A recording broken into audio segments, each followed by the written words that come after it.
Sveiki, mėlyjei, su pavasariu, sveikinu jūs, linkiu sveikatos, geros nuotaikos ir linkiu pažinti tiesą, mylėti tiesą, būti su tiesa. Pagal pavadinimą jau pastebėjot, to ir palinkėjau pavadinime. Kodėl tiek daug denominacijų pasaulyje? Daug yra krikščionių ir aš dalinuosi, ir aš esu krikščionis. Gal toks žodis, laikau save krikščionimi. Ir čia jau užkart toks iškilt klausimas, o laikyti save krikščionimi pakanka, ar reikia būti tiesiog krikščionimi, kaip buvimas krikščionimi, kur jis užsiskaito, kaip jisai, kas parodo, kad aš esu krikščionis. Ar tai denominacijos pavadinimus kokios, nes daug krikščioniškų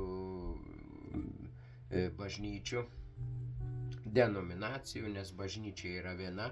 Kristus įsteigė tik vieną bažnyčią, jis dominacijų nekūrė, religijos nekūrė ir religinių bendruomenių, taip dar galim sakyti, man atrodo tinka, yra daug.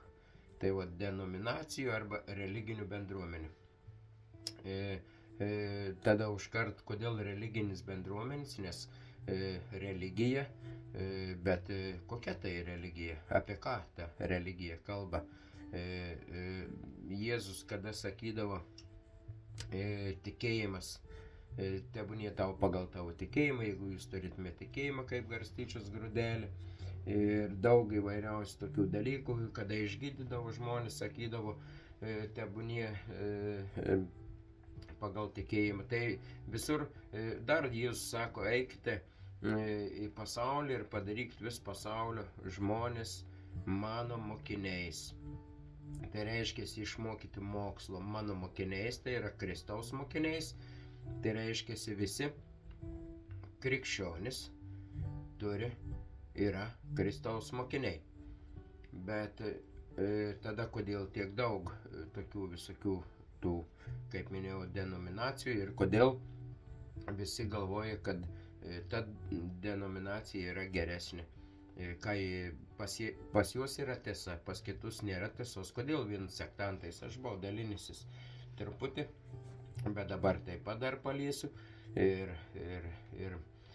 turiu draugą dar iš kanalų, jis tokių klausimų įdomių, mes pabendravom tiesiogiai ir man kilo minčių pasidalinti su jumis savo mintimis, savo patirtimi ir manau gal kažkom ir padės ir jums, bent jau iškilusios mintis, kurios man, taip pat jums, ir jūs rasite atsakymus ir pažinsite tiesą, atrasite tą tiesą, pamylysite, o gal jūs mylite jau tiesą.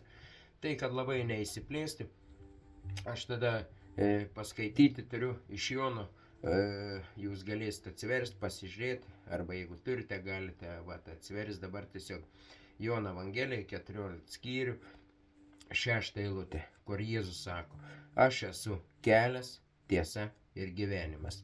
Niekas nenueina pas tėvą kitaip, kaip tik per mane. Matot, dėl to Jėzus pasako, kad jis yra kelias, nes pas tėvą kelias tik tai jis. Tiesa, jisai yra tiesa ir gyvenimas. Ir paskui kitur sako, kas turi sūnų, tas turi gyvenimą ir daug įvairių vietų, bet čia užtenka. Čia netgi nereikia tokį vis kontekstų, nebūtinai, čia yra aiškiai eilutė. Aš esu kelias. Tiesa, sako Jėzus, gyvenimas. Niekas nenueina pas tėvą kitaip, kaip tik per mane. Ir tada reiškiasi, o kas yra pas tėvą nueiti? Pas tėvą. Jeigu Jėzus sako kitur, kad tėvas ir jis yra viena. Ir tada ką? Koks čia apsakymas? Paskui sako Jėzus, aš išeinu jums vietos paruošti kitur. Jėzus, kadangi yra tiesa ir mano klausimas yra, o kur dabar yra tiesa, tai, o kur dabar, brangiai, mes visi esam krikščionys, skaitom šventą raštą, tą patį raštą. Ir tada, kodėl tiek daug nesutariam vietų šventame rašte? Va dabar man tokie klausimai ir iškyla. Tai vienas klausimas tada, o kur dabar yra Jėzus? Kur yra tiesa? Jeigu Jėzus pasisakė, kad jis yra tiesa, o šėtoną pavadino melagiu ir melo tėvu, o jis yra tiesa, kelias ir gyvenimas, ir jis sakė, kad aš grįžtu pas tėvą, einu paruošti jums vietos, pas mano tėvą daug buveinių, taip yra pasakyti, tai dabar Jėzus reiškia yra danguje pas tėvą. Tai reiškia tiesos žemėje nėra, taip, nes Jėzus yra tiesa, jis yra danguje, tai danguje yra tiesa, o žemėje tiesos nėra. O kadangi žinom, kad čia numestas šėtonas, melagis, melo tėvas, tai reiškia žemėje tiesos nėra, yra vien tik melas. Nes sako dar apie žmonės, kad nėra teisaus, nėra nei vieno, tai reiškia mes visi nusidėliai, nei vieno nėra teisaus, tada taip išeina. Ir už karto kažkas norėtų sakyti, ne, taip negali būti, kad tai ką mes čia darom žemėje toj, kaip mes čia visi tokie ir negali būti jo. Tai ir man irgi taip pat iškyla klausimas, nes todėl, kad Jėzus pasakė, kad aš su jumis per visas dienas iki pasaulio pabaigos. Tai kaip dabar Jėzus išėjo pas tėvą, jis yra tiesa, ta tiesa yra dabar pas tėvą, į žemę jis tik sugrįž, mes laukiam visi krikščionys jo sugrįžimo, antro sugrįžimo, nes jis buvo atėjęs ir išėjo ir vėl sugrįž. Ir tada bus galas, jo viskas, bus teismas. Tai dabar mes laukiam jo sugrįžtant, tai mes laukiam sugrįžtant Jėzaus tiesos. Tai tiesa danguje, o tai kaip tada pažadas būti su mumis per visas dienas iki pasaulio pabaigos? Atsakymas irgi yra šventame rašte. Dievo žodis pasako, kaip jis bus. Jono 16:13. Kai ateis toji tiesos dvasia, ji ves jūs į tiesos pilnatvę. Ji nekalbės iš savęs, bet skelbs, ką bus išgirdusi ir praneš, kas turi įvykti. Matot, brangiai, galit pasitikrinti, pasižiūrėti. Jono 16 skyrius 13. Kai ateis toji tiesos dvasia. Vėl apie tiesą. Jėzus sako, yra tiesa. Jėzus išėjo, bet aišku, jis sakė, kad atsiųs šventąją dvasią. Mesgi krikštėjomės. Jėzus, kai pasakė, padaryk vis pasaulio žmonės mano mokiniais, krikštydami vardant Dievo Tėvo, Sūnaus ir Šventosios dvasios. Šventoji dvasia, tiesos dvasia yra vadinama guodėja. Tai va, tai tada sako, kai ateis toji tiesos dvasia, tai yra šventoji dvasia, ji ves į tiesos pilnatvę. Tai dabar reiškiasi, Jėzus, kaip sakė, bus su mumis iki pasaulio pabaigos, tai reiškia, šventoji dvasia yra su mumis. Jėzus yra danguje pas tėvą, šventoji dvasia su mumis. Tai kodėl mes dabar taip su tiek daug krikščioniškų tų bendruomenių ir tiek daug nesutarimų? Įsivaizduojat, kai ateis toji tiesos dvasia, ji ves jūs į tiesos pilnatvę. Į tiesos pilnatvę. Gali nebūti tiesos pilnatvė, nes apaštalams irgi pasakė laukti, kol atsiųs šventąją dvasią. Jie sėdėjo laukė. Kai nužengė šventoji dvasia, ten daug stebuklų pradėjo daryti. Kokie stebuklai darosi šiandien, arba paskui pradėjo daryti.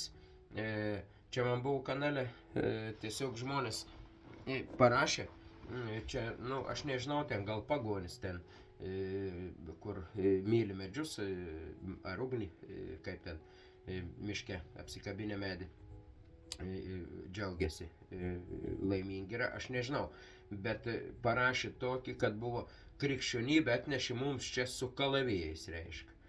Ir jie sako, o ką jie meluoja? O kaip krikščionybė į Lietuvą atėjo? Nu tai taip ir atėjo. O kur šventame rašte yra parašyta, kad Jėzus būtų sakęs, kad eikite ir padarykite viso pasaulio žmonės man mokiniais, nu, pasiėmė kalaviją, jeigu nepaklus, skerskite, pjaukite, deginkite ant laužų, inkvizicijos laikai. O kur Jėzus? Jėzus sakė, priešus mylėti. Ir matote, tai kodėl taip yra? Kodėl tai buvo?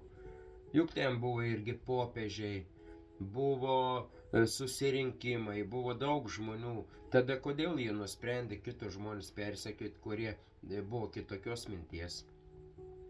Kodėl vieni galvojo, kad jie turi, kai ateis toji tiesos dvasia, jie ves jūs į tiesos pilnatvę. Kodėl jie buvo įstikinę, kad jie yra tiesos pilnatvėje, o kiti dar tiesos nepažinę, todėl juos reikia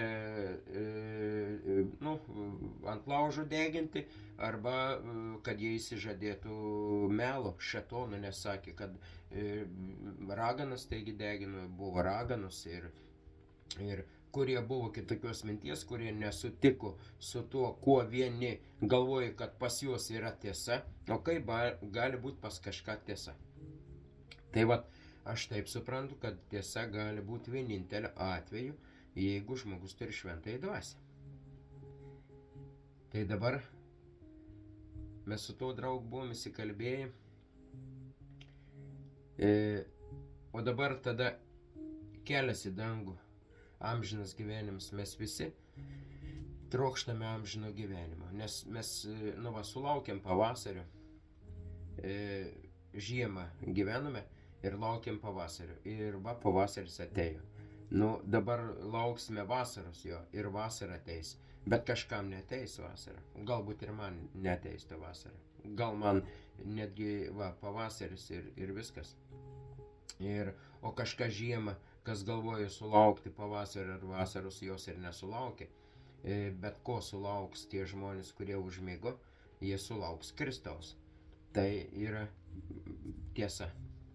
Tai yra tiesa, nes Kristus pažadėjo ateiti ir pasakė, kad visi išvys jį ateinantį.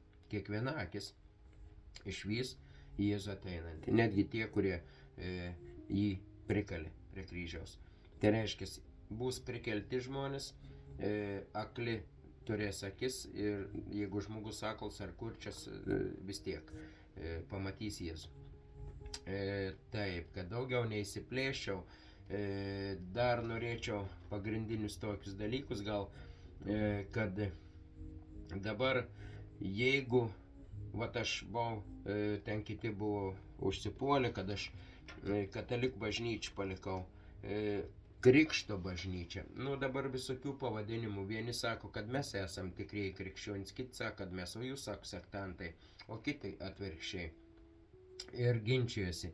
Dabar, kas žiūrite mane, gali būti tokių žmonių, kur jūs galite parašyti man kokiu nors, tokių negražių komentarų. Galite norėti žeisti, o jūs save laikote krikščioniu. Tai kodėl mes turime vienas kitą įžeidinėti, jeigu mes esam tiesos dvasios vedami? Ir yra pasakyta dar kitur, tik aš nesu čia dabar užsirašęs, kad tai ramybės, meilės ir taip toliau, dvasios vaisiai yra surašyti. Kokie yra dvasios vaisiai?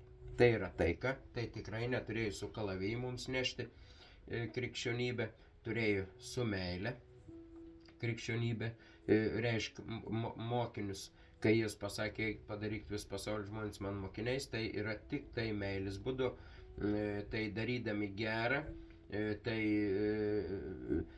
Petras atėjo, sako, sidabro aukso neturiu, bet ką turiu, tą duosiu.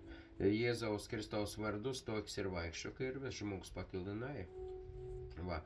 O Tesalonikiečiams antrame laiške nuo 9 iki 12 eilutės ten aprašoma, kaip bus netikri stebuklai daromi. ir iškraipama tiesa. Aš neskaitysiu ten, vat, jūs galite paskaityti.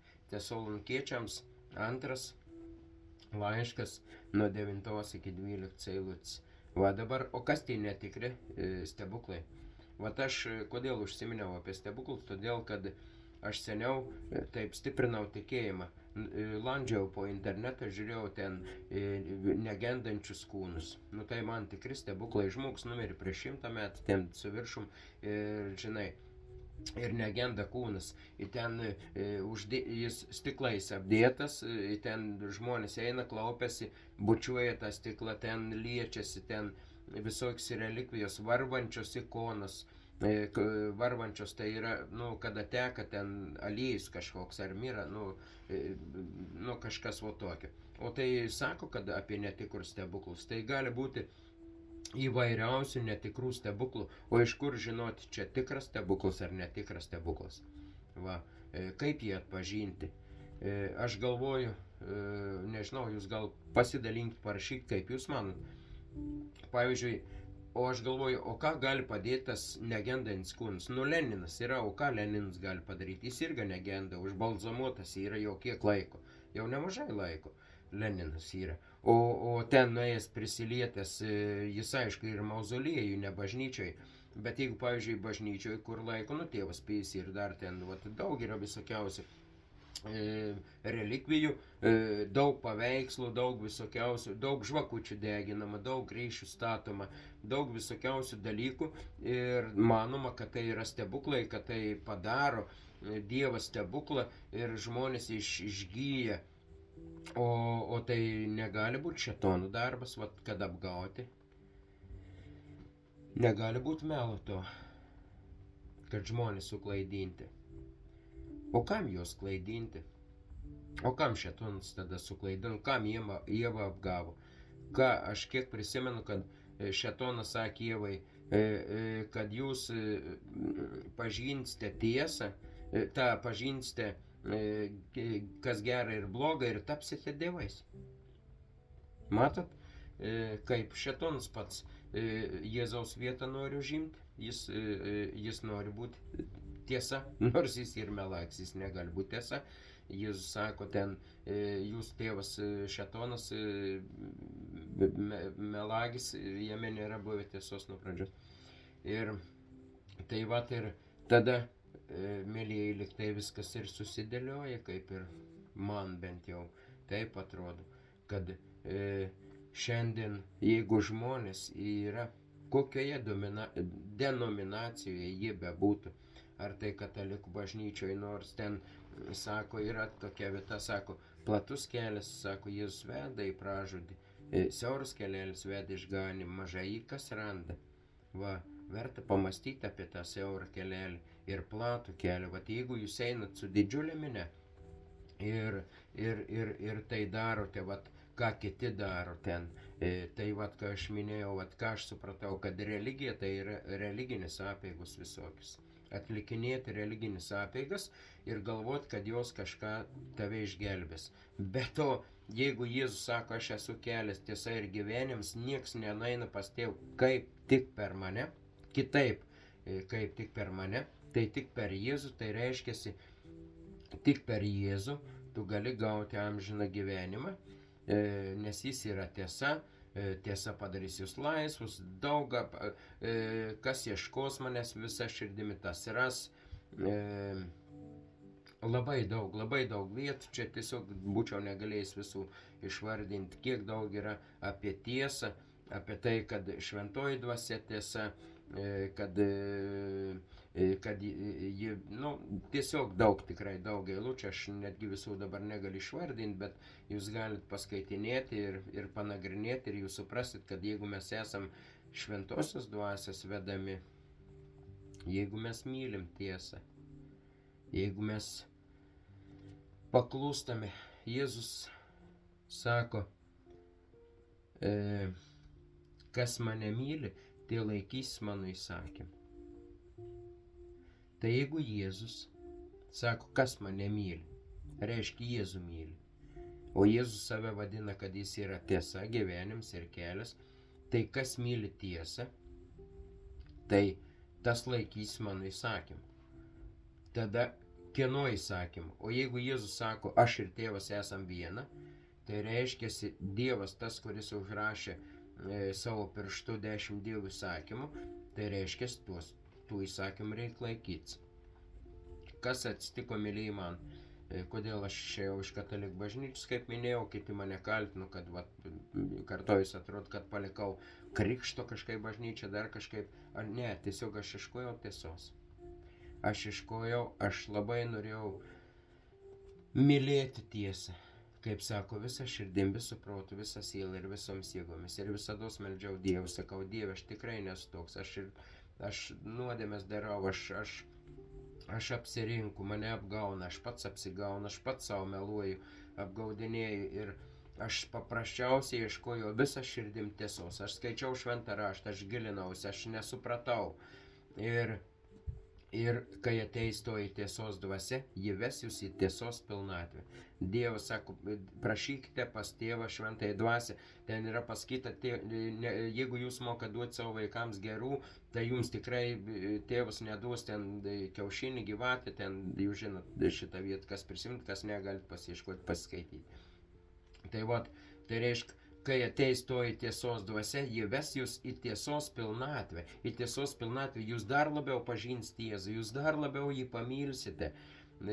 Jūs daugiau nieko ir netrokšite, tik tai tiesos. O tiesa gali pati kovoti su savimi. Jeigu, mylėjai, mes esam krikščionis ir turime dvasią, tai gerai jūs man rašysite žeidžiančius komentarus. Vat katalikai tie, kurie rašė, kurie yra katalikų bažnyčioje, kurie rašė tokius užgaulius, kad tu kažką padarei negero. Čia šėtonas yra kaltintojas. Jeigu žmogus kažką padarė, suklydo, kažkaip netai pasielgė, tai kas kaltina? Ar mes esam brolių teisėjai, o kas mums davė teisti? Jėzus sako, neteiskite, palikite teismą man. Kaip fariziejus meldėsi, o kaip muitininkas meldėsi. Jeigu dabar čia žiūrite ir kažkas jaučiate, kad reikėtų man kažką tokį parašyti, kasti, tai pagalvokit, kokia dvasia jūs tai skatina daryti. Mėlėjai, aš dalinuosi, mane daug yra buvę, kad ir 4000 su virš peržiūrų, yra kad 1000 peržiūrų, yra kad tik tai 200 peržiūrų būna. Įvairiai būna. Bet aš nė vieno žmogaus nenoriu žeisti ar įskaudinti. Kad ir kokioje jis denominacijoje bebūtų. Ar jis pažino jau pilnatvę, ar ne tiesos. Jis gal dabar ieško, jis tame ieškojame, jis dar nerado, kodėl aš tą brolį turiu, ar seserį, ar kažką, kodėl aš turiu kažkaip elgti su juo netinkamai. Kodėl aš turiu jam nešti, kaip nešė su kalaviju ar su kažkokiu tai tokiu. Žinai, aš žinau tiesą, jūs tai nežinot, pas mane yra, kokia pas mane tiesa. Aš neturiu iš savęs jokios tiesos. Niekas neturi iš savęs jokios tiesos. Aš labai sugebu daryti nuodėmes lengvai, o padaryti gero aš noriu, bet nesugebu. Paulius taip ten sako, man taip pat yra. Jeigu jūs save patirsite, patyrinėsite, jūs suprasit, kad jūs trokštate gero, bet visada, kai darome kažką ir sugadiname, žiūrėkite, norėdam gero padarom visiškai negerai. Mes kartais meldžiamės ir prašom už kitus, netgi nesuprasdami, ko mes prašom. Mes prašom kažkam išgyjimo, o Dievas žino, kad tam žmogui geriau užmigti. O mes prašom Viešpatie, išgydyk. O iš kur tu gali žinoti, ko Dievas nori? Ir paskui mes pykstame, kad Dievas neišklauso mūsų maldų. Tiesiog mūsų malda yra ne pagal Dievą. O kodėl ta malda yra ne pagal Dievą? Todėl, kad mes meldžiam pats nuo savęs, kaip Petras, ką sakė, Viešpatie, tu jokių būdų tau taip negali būti, eik šalin šėtonis, pasakė Petrui. O nors neseniai Petras buvo pasakęs, tu esi Mesijas, gyvojo Dievo sūnus, Sako tau, Petrai, ne kūnas ir kraujas apreiškia, bet man dangiškas tėvas esant danguje. Tai įsivaizduojat, va, čia pasako, išpažįsta Jėzų, čia tuoj pat sako, kad taip negali būti. Matot, mėlyje, kai būna. Ar mes tik tai stovėdami bažnyčioje, šlovindami Dievą, tada mūsų užlyja šventoji dvasia, mes ten, kiti ten skambia muzika, kiti vargonais groja, kiti iš vis nežinau, kiti atsiklaupia, kiti galbūt stačiatkiai, kiti atsistoja, meldžiasi. Kiti kažkaip dar ten daro, bet taigi yra viskas religinis apeigos, tai yra religija, tai kaip atsisėsti, kaip atsistoti ir kodėl turi sakyti, kad taip yra tinkamai, taip gerai arba taip gerai. Kodėl žmonės kažką prigalvoja ir galvoja, kad taip yra gerai, o kitiems atrodo, kad jiems geriau yra kitaip ir pradeda žmonės pyktis. Vieni yra vienoje denominacijoje ir nesutinka, šventą raštą skaito ir nesutinka su kažkuo arba kitaip supranta. Kodėl kitaip supranta? Todėl, kad nėra tiesos, kad ateis toji tiesos dvasia, ji ves jūs į tiesos pilnatvę. Ji nekalbės iš savęs, bet skelbs, ką bus išgirdus, iš ko išgirdus. Ir praneš, kas turi įvykti. Paskaityk, kas aukščiau ir žemiau suprasite. Dievas tėvas, sūnus ir šventoji dvasia yra tas pats Dievas. Tas pats Dievas. O vieni paskui sako, šventoji dvasia yra jau ne Dievas. Tai kodėl Jėzus liepia krikštyti vardant Dievo tėvo, sūnaus ir šventosios dvasios? Kiti sako, tai kažkokia energija ar kažkas. Antitrinitarai. Ir visokiausi. Kiek į vieną tai, kas yra tėvas, sūnus ir šventoji dvasia, tiek nuomonių nuo pat bažnyčios, nuo pat Kristaus mokinių, nuo pat apaštalų, jau jie ten nesutardavo, kas kokią vietą, kas ten kaip bus, jau kažkas būdavo negerai, o paskui jiems liep šventosios dvasios, kada žmogus yra pripildyti šventosios dvasios. Paulius, paskui o kur tie žmonės, kurie degė ant tų laužų, kurie buvo kankinami, kodėl jie savo tikėjimą neįsižadėjo? O ką Jėzus yra pasakęs? Kad nenugalės jokie pragaro vartai. Žinot, žmogus, kuris myli tiesą, kuris myli Jėzų, kuris myli tiesą, jis degs ant to laužo. Jos šėrė liūtams. Ir inkvizicijos laikais ką nedarė, ir ką dar ir šiandien daro, o ką dar mėlyjei darys. O Jėzus yra pasakęs, tarnas nedidesnis už šeimininką. Jeigu su Jėzumi taip pasielgia, tai o kas mes tokie esame? Mes tik Jėzaus mokiniai. Jeigu mokytoja prikalė ant kryžiaus, tai ko mums tikėtis? Kad mus glostys, bučiuos? Jeigu Jėzus ploja mokiniams kojas, kodėl mes taip trokštame, ką mums plaut kojas?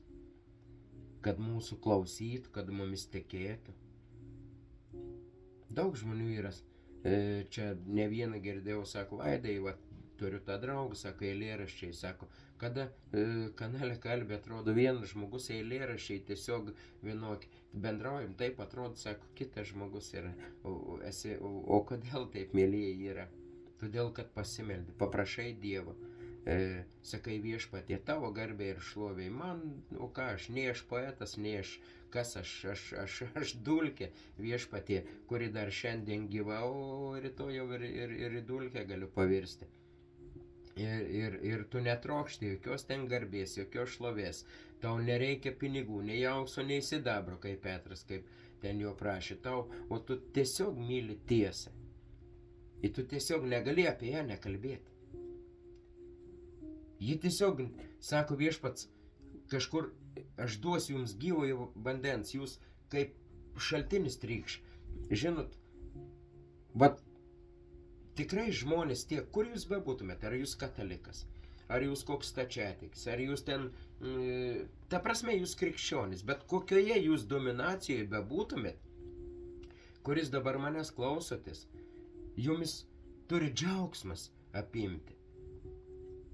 Nes tie, kurie yra pripildyti šventosios dvasios, jūsų džiaugsmui, sako, nieko netruks Jėzus. Jūsų džiaugsmui nieko netruks. Nieks nenorės muštis bartis. O jeigu jūs puls, tai tikrai jūs melsitės už tuos priešus. Ir tikrai nereikės kalavijo tiesai nešti. Ir tikrai jūs nenorėsite ten su pagaliu per galvą daužyti, kad tą tiesą įmušti. Jūs suprasit, kad tiesą reikia mylėti. Kaip čia sakoma. Kaip Dievas sako, kaip Jėzus. Vat kas priėmė Jėzų, kas priėmė tiesą, tas priėmė. Kas jį atmetė, atmetė.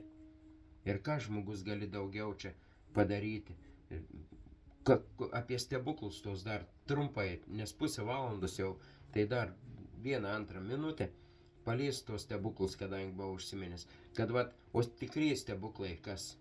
Tikrai stebuklai, kai žmogus vat, gyvena tokį nedorą gyvenimą, charakteris nepakeliamas.